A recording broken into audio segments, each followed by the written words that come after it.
Eu estava sentada na sala de reuniões da minha própria empresa quando meu filho anunciou, na frente de todos os sócios, que eu deveria me aposentar, que estava na hora de eu descansar, que minha geração já tinha feito sua parte.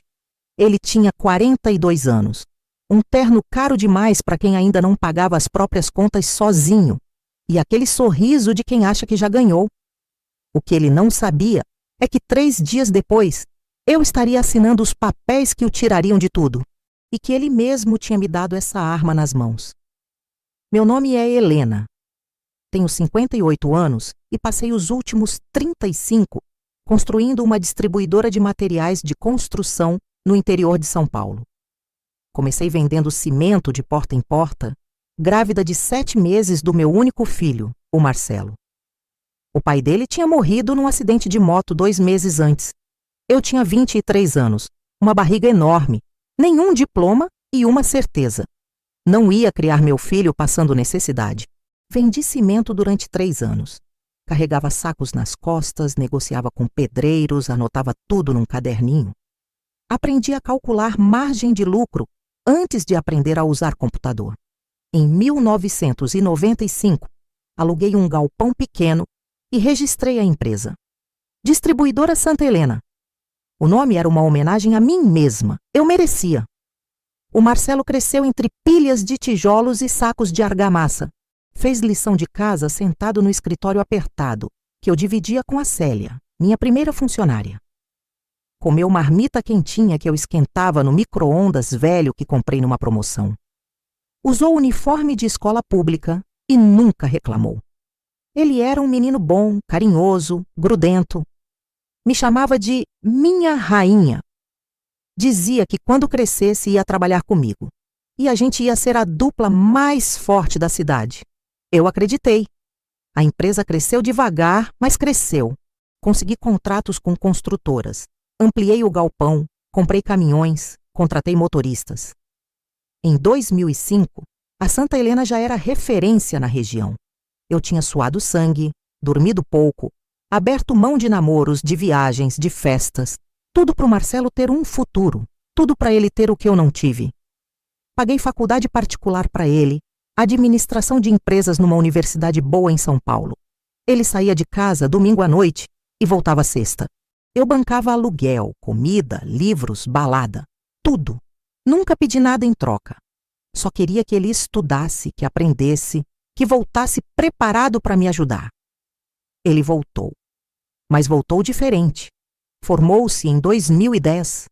24 anos, cheio de ideias, cheio de teorias, cheio de palavras bonitas que ele tinha aprendido nos livros.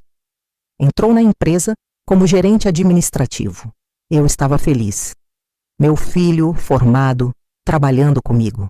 Era tudo o que eu sempre quis. Nos primeiros meses ele foi atencioso. Me perguntava sobre processos, sobre fornecedores, sobre clientes antigos.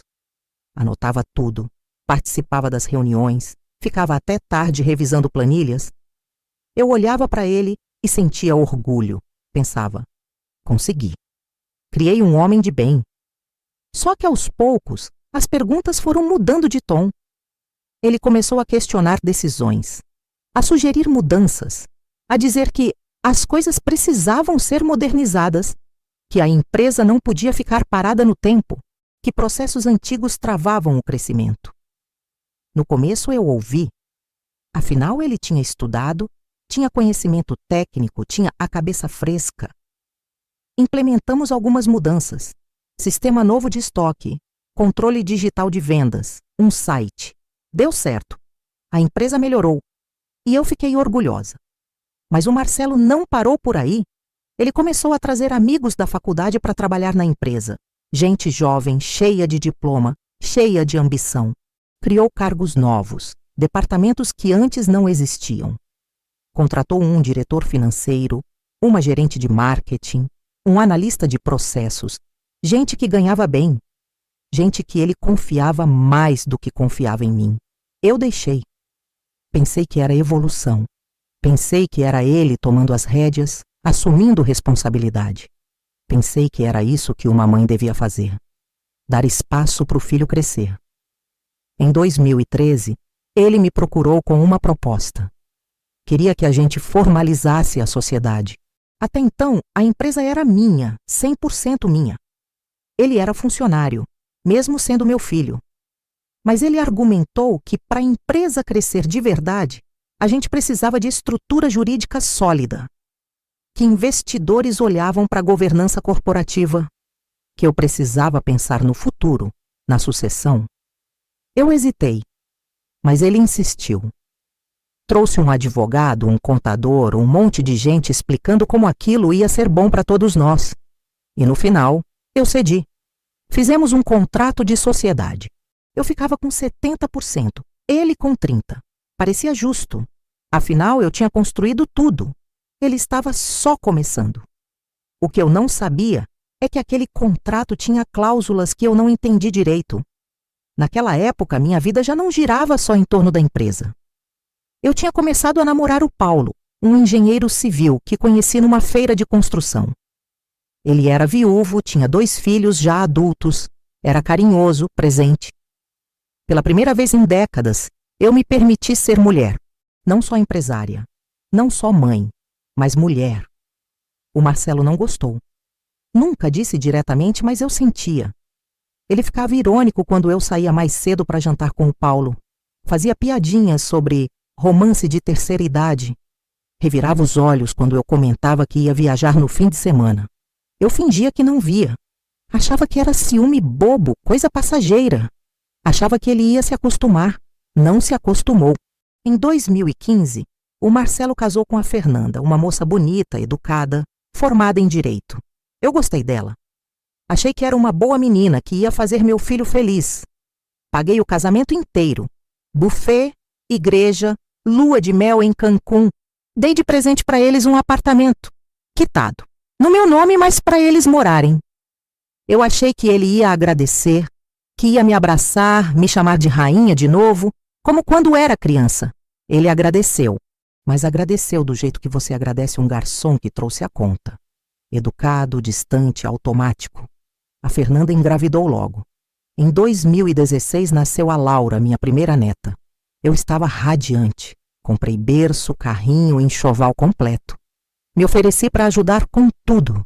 Queria ser a avó presente, a avó que eu nunca tive. Mas a Fernanda tinha outras ideias.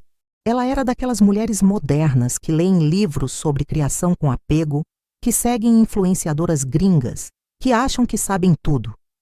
Quando eu dava um palpite, ela sorria gelado e dizia: "Obrigada, Helena, mas a gente prefere fazer do nosso jeito." Eu engolia a frustração e ficava quieta. Na empresa, as coisas começaram a piorar. O Marcelo foi assumindo cada vez mais espaço. Ele conduzia as reuniões, tomava decisões sem me consultar, mudava processos que eu tinha criado. Quando eu questionava, ele dizia que estava modernizando, que o mercado exigia agilidade, que eu precisava confiar nele. Eu confiava, ou pelo menos tentava.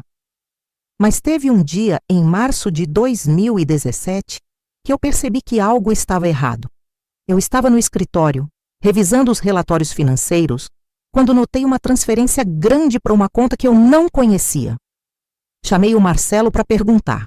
Ele deu uma desculpa vaga. Disse que era investimento em tecnologia, que eu não entendia dessas coisas, que ele cuidava disso agora. Fiquei incomodada, mas não insisti. Deveria ter insistido. Naquele dia, eu ainda não sabia o preço que todos iriam pagar por aquela escolha. Os meses seguintes foram estranhos. O Marcelo estava cada vez mais distante. Não almoçava mais comigo. Não me procurava para conversar sobre a empresa. Vivia trancado em reuniões com os diretores que ele tinha contratado. Quando eu entrava na sala, todos paravam de falar. Como se eu fosse uma intrusa. Como se eu não fosse a dona daquilo tudo. Teve uma tarde de agosto que eu estava passando pelo corredor e ouvi a voz do Marcelo vindo da sala de reuniões. A porta estava entreaberta. Ele falava alto, irritado. A minha mãe não entende de gestão moderna. Ela acha que a empresa se toca do jeito que tocava nos anos 90. A gente precisa avançar. E ela é um obstáculo. Gelei.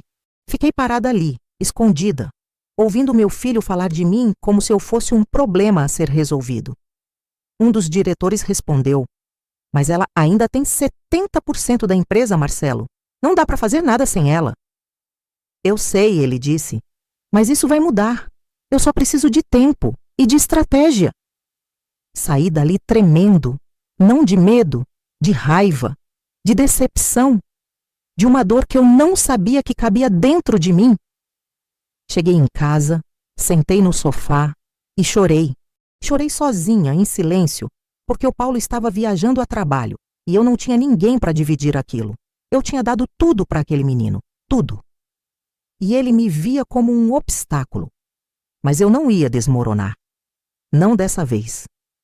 Nos dias seguintes, comecei a prestar mais atenção. Pedia relatórios detalhados, questionava decisões, participava de todas as reuniões. O Marcelo ficava visivelmente irritado, mas não podia me impedir. Afinal, eu ainda era a sócia majoritária. Em outubro daquele ano, ele me chamou para uma conversa particular. Disse que precisava falar sobre o futuro da empresa, que estava na hora de profissionalizar a gestão, que empresas familiares precisam de governança clara, que misturar família e negócio não era saudável. Perguntei o que ele estava sugerindo. Ele respirou fundo e disse: "Mãe, acho que você deveria considerar se afastar da operação. Você construiu tudo isso, você merece descansar, viajar com o Paulo, aproveitar a vida. Deixa a empresa comigo, eu cuido de tudo." Olhei para o meu filho, para o homem que eu tinha criado, e vi um estranho. "Você quer que eu saia da minha empresa?" Perguntei devagar. "Não é sair, mãe. É se aposentar. É delegar. É confiar." "Confiar em você?" "Sim." Eu sorri, um sorriso amargo, cansado. "Vou pensar." Ele pareceu satisfeito. Achou que tinha me convencido. Achou que eu ia aceitar mansamente, que ia entregar tudo de bandeja. Mas eu não ia. Naquela noite, liguei para o meu advogado, o Dr. Cássio, que me acompanhava desde o início da empresa. Pedi para ele revisar o contrato de sociedade que eu tinha assinado com o Marcelo. Ele disse que ia analisar com cuidado e me retornar. 3 dias depois, ele me ligou. A voz estava séria. "Helena, preciso falar com você pessoalmente. É urgente." Fui ao escritório dele na manhã seguinte. Ele me recebeu com uma expressão preocupada. "Você leu esse contrato antes de assinar?" ele perguntou. "Li. Quer dizer, li por cima. O Marcelo disse que era padrão." "Padrão não é, Helena. Tem cláusulas aqui que são muito perigosas." O coração disparou. "Que tipo de cláusulas?" Ele abriu o documento e apontou. "Aqui. Cláusula 7. Diz que em caso de afastamento voluntário ou aposentadoria da sócia majoritária, as ações podem ser redistribuídas entre os sócios remanescentes mediante assembleia. Se você se aposentar, o Marcelo pode convocar uma assembleia e ficar com o controle total da empresa." Senti o chão sumir debaixo dos meus pés. "Mas eu tenho 70%. "Tem. Mas se você se aposentar, você abre mão da gestão. E aí, tecnicamente, ele pode argumentar que você não está mais apta a decidir sobre a operação. E com os outros diretores que ele colocou como sócios minoritários, ele pode ter maioria em assembleia." "Mas isso é legal?" "Infelizmente sim, desde que formalizado em ata." Fiquei em silêncio, processando. Meu filho tinha armado uma cilada para mim. Tinha colocado cláusulas no contrato, tinha trazido gente de fora, tinha construído um cenário para me tirar da minha própria empresa. "Tem como eu me proteger?" perguntei, a voz falhando. Dr. Cássio me olhou com pena. Depois, com determinação. "Tem, mas você precisa agir rápido e precisa ser firme." Se essa história está te tocando, deixa o like e compartilha com alguém que precisa ouvir isso. Passei os dias seguintes planejando. Dr. Cássio me explicou que eu ainda tinha poder, que eu podia convocar uma assembleia antes do Marcelo, que eu podia mudar cláusulas do contrato, demitir diretores, reestruturar a sociedade. Mas eu precisava ser estratégica. Decidi esperar o momento certo. Continuei na empresa, fingindo normalidade. O Marcelo continuou pressionando. Mandava indiretas em reuniões, comentava sobre a importância de saber a hora de passar o bastão. Elogiava empresários que tinham sabedoria de se aposentar no auge. Eu sorria e não respondia. A Fernanda também começou a se meter. Num almoço de domingo na casa deles, ela comentou casual demais. Helena, você já pensou em viajar mais? Conhecer a Europa? Aproveitar a vida? Você trabalhou tanto, merece descanso. Respondi que estava bem do jeito que estava. Ela insistiu. Mas não é cansativo? Ficar lidando com fornecedor, com funcionário, com problema? Deixa o Marcelo cuidar disso, ele é competente. Você pode confiar. Confiar, aquela palavra de novo.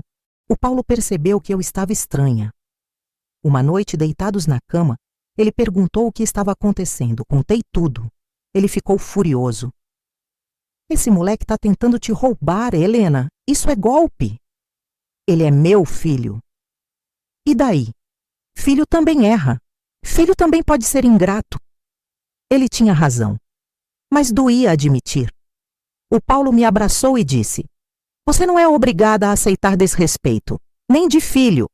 Se ele quer guerra, você dá guerra, mas não deixa ele te tirar o que é seu. Foi isso que eu fiz. No dia 1º de dezembro de 2017, convoquei uma assembleia extraordinária. Peguei o Marcelo de surpresa. Ele achou que ia ser uma reunião de rotina. Chegou tranquilo, sorrindo, confiante. A sala estava cheia. Eu tinha chamado todos os sócios, incluindo os diretores que ele tinha colocado. Também chamei o Dr. Cássio, meu contador, e a Célia, que agora era diretora operacional, e minha pessoa de confiança desde sempre. O Marcelo sentou, olhou em volta, franziu a testa. Mãe, o que é isso? Uma assembleia, respondi calma. Vou fazer algumas mudanças na empresa. Ele ficou pálido. Que mudanças? Abri a pasta que eu tinha preparado. Primeiro, estou revogando a cláusula 7 do nosso contrato de sociedade, aquela que permite redistribuição de ações em caso de aposentadoria. A partir de agora, minhas ações são intransferíveis sem meu consentimento explícito e irrevogável. O Marcelo se levantou. Mãe, você não pode fazer isso sem me consultar? Posso sim. Tenho 70%.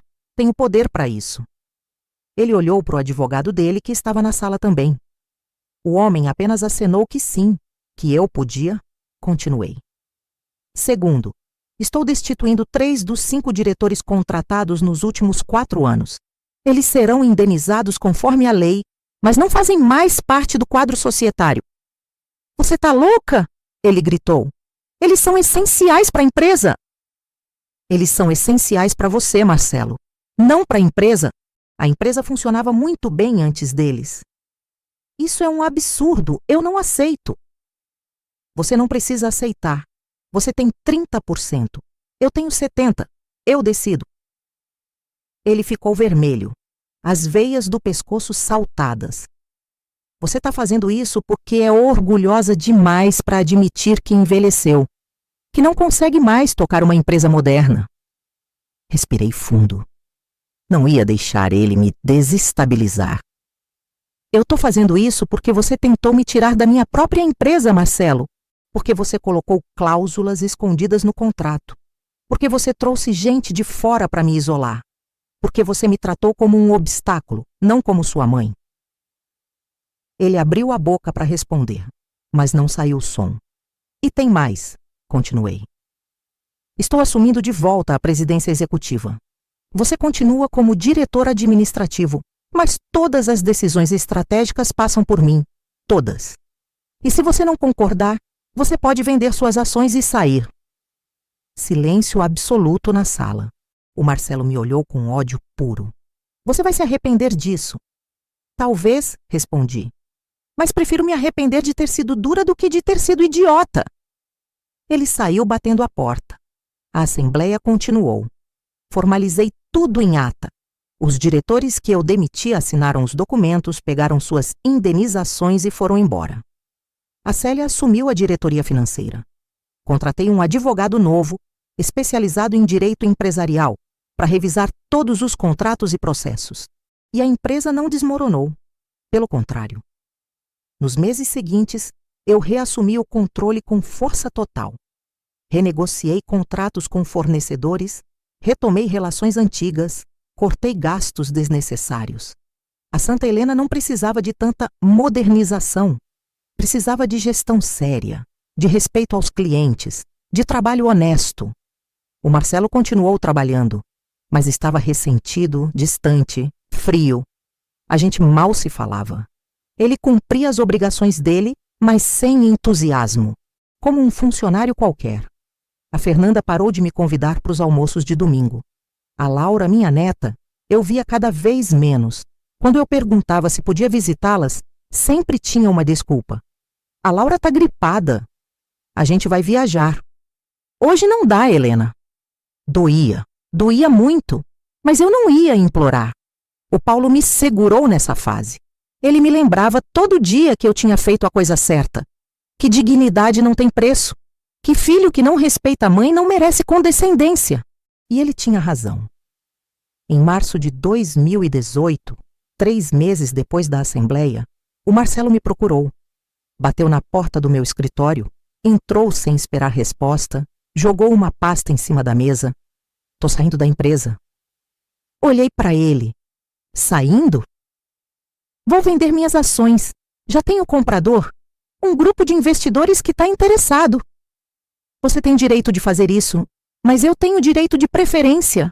Posso comprar suas ações antes de qualquer investidor. Ele deu um sorriso amargo. Eu sei, por isso vim avisar. Você tem 30 dias para decidir. Quanto você está pedindo?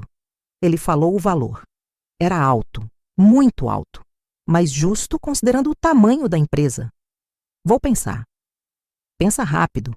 Os investidores não vão esperar para sempre. Ele saiu. E eu fiquei ali, sozinha, olhando para aquela pasta. Será que eu queria comprar? Será que eu queria meu filho fora da empresa que eu construí para ele? Conversei com o Dr. Cássio. Conversei com a Célia. Conversei com o Paulo. Todos me disseram a mesma coisa. Se eu não comprasse, ia entrar gente de fora. Gente que eu não conhecia, que podia ter outras intenções. Decidi comprar. Vendi um imóvel que eu tinha, peguei um empréstimo no banco, juntei reservas. Em 28 dias, eu tinha o dinheiro. No dia seguinte, chamei o Marcelo no escritório e entreguei o cheque. Ele olhou, pegou, guardou no bolso. Não disse obrigado. Não disse nada. Apenas assinou os papéis de transferência das ações. E saiu. Naquele dia, a distribuidora Santa Helena voltou a ser 100% minha. Mas eu tinha perdido meu filho. Os meses seguintes foram silenciosos. O Marcelo não me ligava. Não respondia mensagens. Não aparecia. A Fernanda bloqueou meu número. A Laura crescia longe de mim. Teve noites que eu chorava, que me perguntava se tinha valido a pena.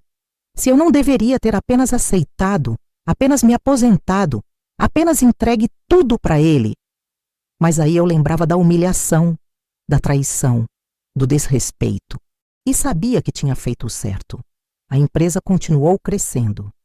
Em 2019, abri mais uma filial. Em 2020, mesmo com a pandemia, a gente se manteve firme. Eu tinha uma equipe boa, leal, competente. A Célia era uma parceira incrível. O Paulo estava sempre ao meu lado. Eu estava bem. Ou pelo menos estava aprendendo a ficar. Em junho de 2021, quase 4 anos depois de tudo, meu telefone tocou. Era um número desconhecido. Atendi. Alô?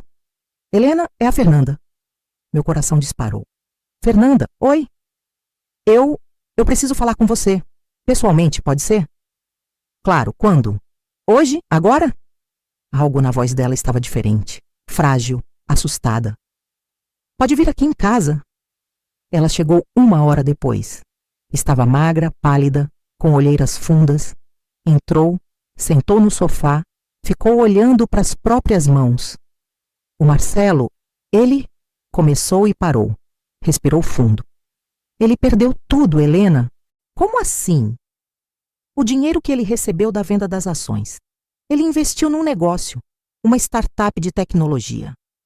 Os amigos dele da faculdade convenceram ele a entrar como sócio. Prometeram retorno rápido, crescimento exponencial, essas coisas. Ele colocou quase tudo lá. E faliu. A empresa quebrou. Os sócios sumiram com o dinheiro. O Marcelo perdeu tudo. A gente está endividado. O apartamento que você deu pra gente, a gente teve que vender para pagar dívida. A gente está morando num lugar alugado, pequeno, longe. Ele está sem emprego. Ninguém quer contratar ele porque ele saiu da Santa Helena de forma polêmica. As pessoas falam. O mercado é pequeno. Fiquei em silêncio, processando. Ele está mal, Helena. Muito mal. Deprimido. Não sai de casa. Não fala com ninguém. Eu estou trabalhando, mas não estou dando conta sozinha. A Laura pergunta por você. Ela lembra de você. Ela quer ver a avó. A voz dela falhou. Ela começou a chorar. Eu sei que a gente errou. Eu sei que eu errei. Eu apoiei ele em tudo. Eu achei que ele estava certo, que você estava sendo difícil, que você não queria soltar as rédeas. Mas eu estava errada. Você estava tentando proteger. Você estava tentando ensinar. E a gente não quis ouvir. Estendi a mão, toquei no ombro dela. Ela agarrou minha mão e chorou mais. Você pode falar com ele? Por favor? Olhei para Fernanda, para aquela mulher quebrada, humilhada, arrependida, e senti pena. Mas também senti algo mais forte, clareza. Fernanda, eu vou falar com ele, mas eu não vou resolver os problemas dele. Eu não vou dar dinheiro. Eu não vou oferecer emprego. Eu não vou resgatar ele das consequências das escolhas dele. Ela levantou o rosto, os olhos vermelhos. Eu não tô pedindo isso. Tá sim. Você veio aqui porque acha que eu vou salvar ele, que eu vou abrir a carteira, que eu vou perdoar tudo e fingir que nada aconteceu. Mas eu não vou. Mas ele é seu filho. Eu sei. E exatamente por isso eu não vou. Porque se eu fizer isso, ele não vai aprender. Ele vai achar que pode me desrespeitar, me trair, me usar. E que no final, eu sempre vou estar lá para limpar a bagunça.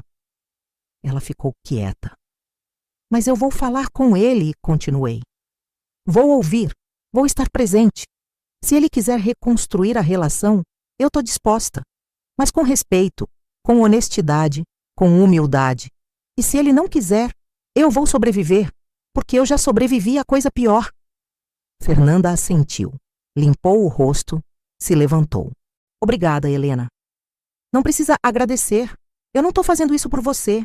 Estou fazendo por mim e pela minha neta. Ela foi embora. 2 dias depois, o Marcelo me ligou. Eu atendi. Mãe, só isso.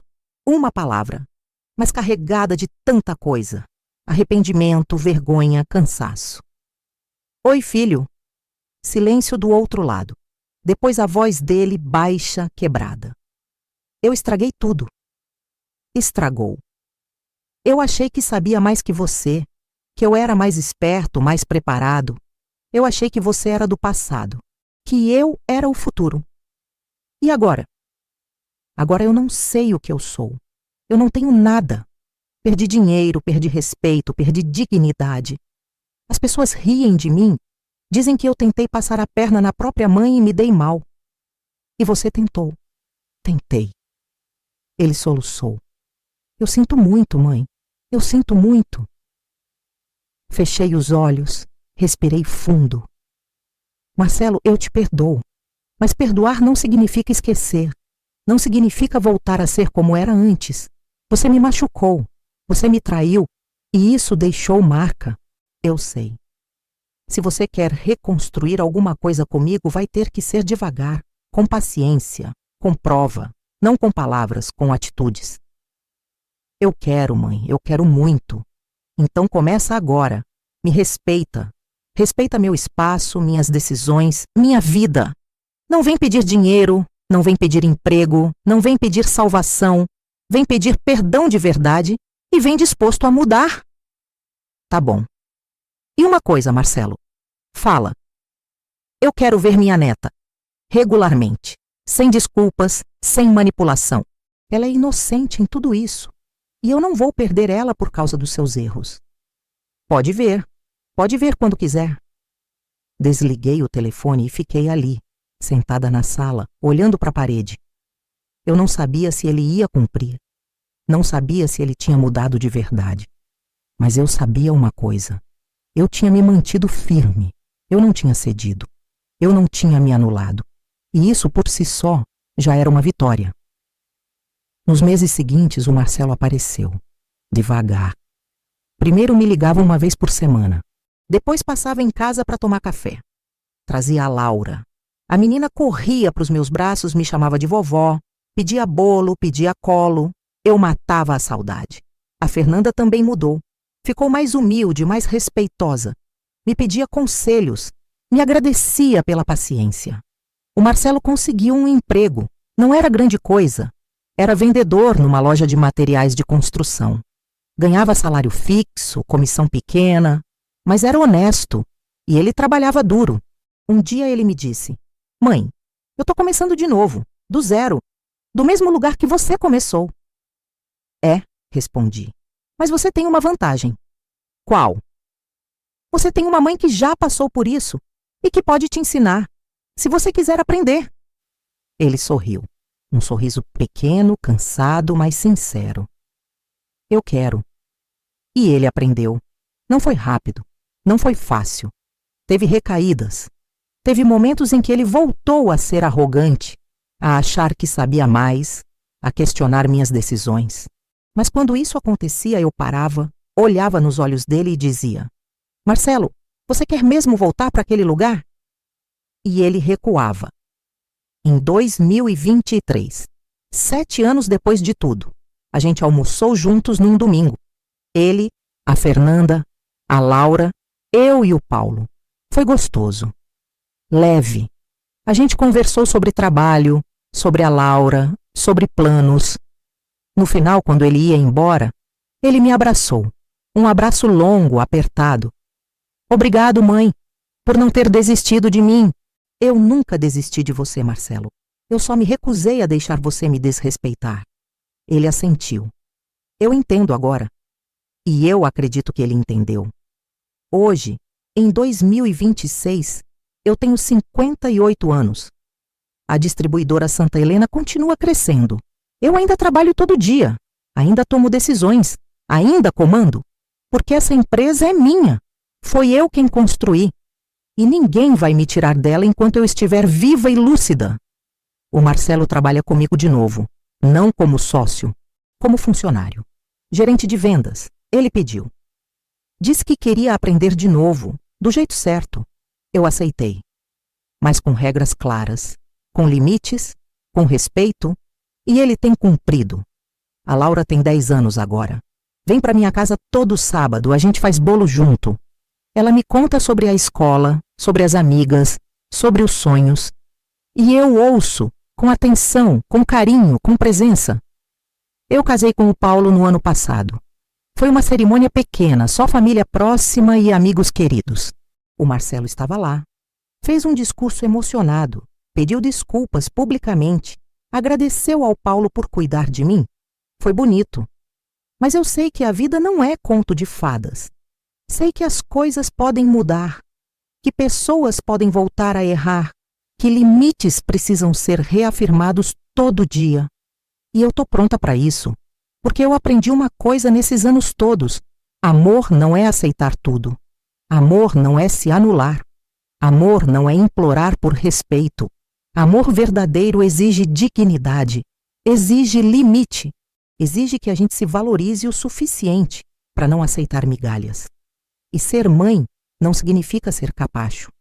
Ser mãe não significa abrir mão de tudo. Ser mãe não significa aceitar humilhação em nome de um sentimento que só existe de um lado. Ser mãe é ensinar, é guiar, é às vezes deixar o filho cair, para que ele aprenda a levantar sozinho. E foi isso que eu fiz. Hoje, quando eu olho no espelho, eu me reconheço. Eu vejo uma mulher forte, uma mulher que construiu um império, uma mulher que enfrentou traição, dor, abandono. E que não se curvou. Eu vejo uma mulher digna. E isso, para mim, vale mais do que qualquer fortuna. vale mais do que qualquer empresa, vale mais do que qualquer relacionamento, porque no final, a única pessoa que vai estar comigo até o último dia sou eu mesma. E eu preciso gostar dessa pessoa, preciso respeitar essa pessoa, preciso olhar para ela e sentir orgulho. E eu sinto. Eu não sei o que o futuro reserva. Não sei se o Marcelo vai continuar respeitoso. Não sei se a empresa vai continuar crescendo. Não sei se vou viver muito ou pouco. Mas eu sei uma coisa. Eu jamais vou voltar para um lugar onde eu precise implorar para ser respeitada. Porque eu aprendi, do jeito mais doloroso possível, que dignidade não se negocia. E que, às vezes, a maior prova de amor que a gente pode dar é ensinar as pessoas a nos valorizar. Mesmo que isso doa, mesmo que isso afaste, mesmo que isso quebre, porque no final, o que fica não é o dinheiro, não é a empresa, não é nem o filho. O que fica é o respeito que a gente tem por si mesmo. E isso ninguém pode tirar. Se essa história tocou seu coração, compartilhe para que mais pessoas aprendam. Comenta de que cidade você está assistindo. E se quiser mais histórias assim, se inscreve no canal e ativa o sininho.